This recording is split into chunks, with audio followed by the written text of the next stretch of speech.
الله فلا مضل له ومن يضلل فلا هادي له وأشهد أن لا إله إلا الله وحده لا شريك له وأن محمدا عبده ورسوله أما بعد فإن خير الحديث كتاب الله وخير الهدي هدي محمد صلى الله عليه وسلم وشر الأمور محدثاتها وكل محدثة بدعة وكل بدعة ضلالة وكل ضلالة في النار.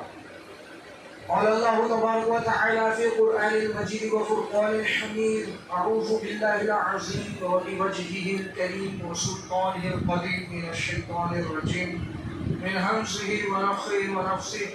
بسم الله الرحمن الرحيم. يا أيها الذين آمنوا اتقوا الله حق تقاته ولا تموتن إلا وأنتم مسلمون. وقال الله سبحانه وتعالى: يا أيها الناس اتقوا ربكم الذي خلقكم من نفس واحدة وخلق منها زوجها وبث منهما رجالا كثيرا ونساء واتقوا الله الذي تساءلون به والأرحام إن الله كان عليكم رقيبا. وقال الله سبحانه وتعالى: يا أيها الذين آمنوا اتقوا الله وقولوا قولا سديدا يصلح لكم أعمالكم ويغفر لكم ذنوبكم ومن يطع الله ورسوله فقد فاز فوزا عظيما. أما بعد. بسم الله الرحمن الرحيم. قاف والقرآن المجيد. بل عجبوا أن جاءهم منذر منهم فقال الكافرون هذا شيء عجيب أإذا متنا وكنا ترابا ذلك رجع بعيد قد علمنا ما تنقص الأرض منهم وعندنا كتاب حفيظ بل كذبوا بالحق لما جاءهم فهم في أمر مريج أفلم ينظروا إلى السماء فوقهم كيف بنيناها وزيناها وما لها من فروج والأرض مددناها وألقينا فيها رواسي وأنبتنا فيها من كل زوج بهيج تبصرة وذكرى لكل عبد منيب ونزلنا من السماء ماء مباركا فأنبتنا به جنات وحب الحصيد والنخل باسقات لها طلع نضيد رزقا للعباد وأحيينا به بلدة ميتا كذلك الخروج كذبت قبلهم قوم نوح وأصحاب الرس وثمود وعاد وفرعون وإخوان لوط وأصحاب الأيكة وقوم تبع كل كذب الرسل فحق وعيد أفعينا بالخلق الأول بل هم في لبس من خلق جديد ولقد خلقنا الإنسان ونعلم ما توسوس به نفسه ونحن أقرب إليه من حبل الوريد إذ يتلقى المتلقيان عن اليمين وعن الشمال قعيد ما يلفظ من قول إلا لديه رقيب عتيد وجاءت سكرة الموت بالحق ذلك ما كنت منه تحيد ونفخ في الصور ذلك يوم الوعيد وجاءت كل نفس معها سائق وشهيد. قال الله تبارك وتعالى في القرآن المجيد وفرقان الحميد: إنا أرسلناك بالحق بشيرا ونذيرا. وقال الله سبحانه وتعالى في سورة الأحزاب: يا أيها النبي إنا أرسلناك شاهدا ومبشرا ونذيرا وداعيا إلى الله بإذنه وسراجا منيرا وبشر المؤمنين بأن لهم ودعهم وتوكل على الله وكفى بالله وكيلا. وقال الله سبحانه وتعالى: بسم الله الرحمن الرحيم: إنا أعطيناك الكوثر فصل لربك وانحر إن شانئك هو الأبتر. لائق و قابل قدر حاضرین جماعت، محترم بزرگوں، عزیز بھائیوں، پردہ نشین خواتین حضرات اور پیارے بچوں، آج کے اس خطبہ جمعے میں جس موضوع کے تحت میں گفتگو کرنے والا ہوں انشاءاللہ وہ ہے محمد رسول اللہ صلی اللہ علیہ وسلم کی شان و عظمت اور آپ پر لگائے گئے الزامات کے جواب کا اظہار۔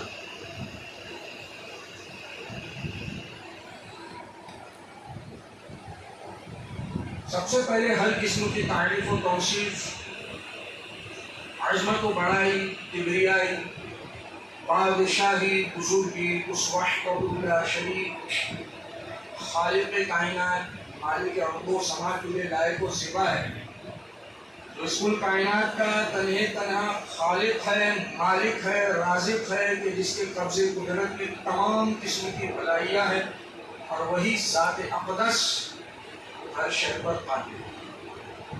اللہ تبارک و تعالیٰ کی مختصر حمد و ثنا کے بعد بے شمار درود و سلام، رحمت اور برکت نازل ہو ان تمام انبیاء علیہ السلام کی مقدس جماعت پر جو ہماری رہنمائی کے لیے بھیجے گئے، بالخصوص آخری نبی، امام الانبیاء، سیدنا مرسلین، رحمت للعالمین، تاجدار مدینہ جناب محمد رسول اللہ صلی اللہ علیہ وسلم کی ذات گرامی پر، آپ کی آل پر اور آپ کے تمام اصحاب پر، اور قیامت تک کے آپ کی اتباع کرنے والے تمام مومنوں پر۔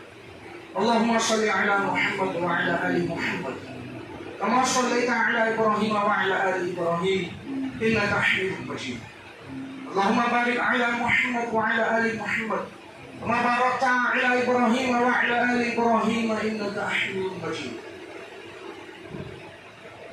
زندگی بیت گئی اور قلم ٹوٹ گئے، زندگی بیت گئی اور قلم ٹوٹ گئے، مگر تیرے اوصاف کا ایک باب بھی مکمل نہ ہوا۔ اور ظاہر ہے کہ قیامت کی صبح ہو جائے گی، لیکن محمد رسول اللہ صلی اللہ علیہ وسلم کی شان و عظمت بیان کرتے چلے جائیے، تحریر کرتے چلے جائیے، تعریف کرتے چلے جائیے، لیکن وہ کبھی ختم نہیں ہونے والی۔ ایک لامکمل تعریف، ایک لامکمل توصیف، ایک لامکمل حمد و ثنا جناب محمد رسول اللہ صلی اللہ علیہ وسلم کی ہے، کیونکہ اللہ تبارک و تعالیٰ کی وہ مقدس ذات نے اس ذات کو اپنی ذات کے ساتھ منسلک کر دیا کہ جب بھی اس کے نام کا کلمہ پڑھا جائے گا تو ساتھ میں محمد رسول اللہ صلی اللہ علیہ وسلم کا بھی نام لیا جائے گا۔ لا الہ الا اللہ محمد رسول اللہ، وہ شخص تب تک دار اسلام میں داخل ہو نہیں سکتا جب تک کہ وہ اشہد ان لا الہ الا اللہ کہنے کے بعد واشہد ان محمدا عبدہ ورسولہ نہ کہے۔ بھلے وہ اشہد ان لا الہ الا اللہ کہا ہے، لیکن وہ اب تک دار اسلام میں داخل نہیں ہوا۔ کیوں؟ کیونکہ شرط جناب محمد رسول اللہ صلی اللہ علیہ وسلم کی گواہی دینی بھی ہے کہ آپ علیہ الصلوۃ والسلام اللہ سبحانہ و تعالیٰ کے بندے اور اس کے رسول ہیں۔ تعریف کی ابتدا کہاں سے کرو؟ آج جمعہ کا دن ہے، درود شریف ہم پڑھ رہے ہیں،